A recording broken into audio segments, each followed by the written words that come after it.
İchki uyqu arteriya sindromi.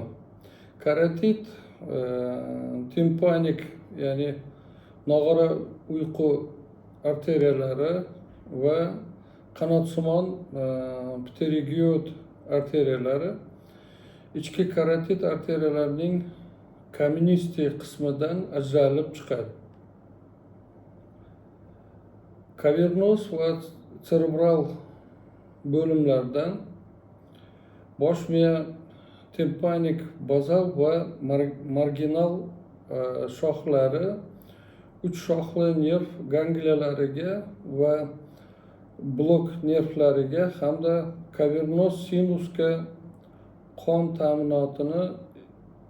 ta'minotida ishtirok etuvchi meningeal shoxcha, ko'z arteriya va oldingi xoroid arteriya mavjud bo'ladi. Ichki karotit arteriyaning terminal shoxlari oldingi bosh miya arteriyasi va o'rta bosh miya arteriyasi hisoblanadi.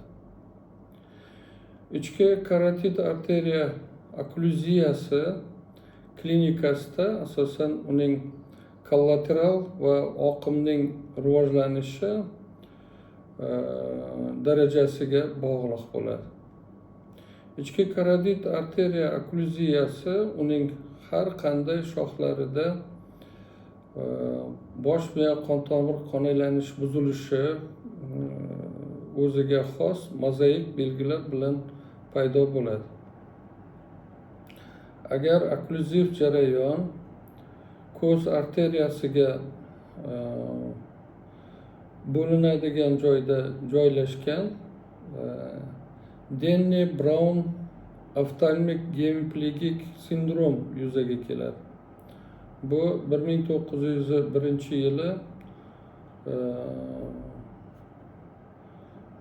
tug'ilgan ingliz nevrologi Denny-Brown nomi bilan ataladi.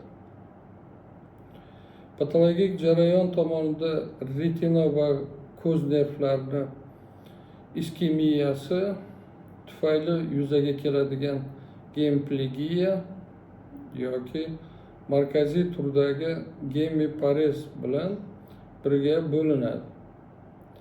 Vaqtincha yoki doimiy ko'rlik bilan xarakterlanadi. E'tiboringiz uchun rahmat.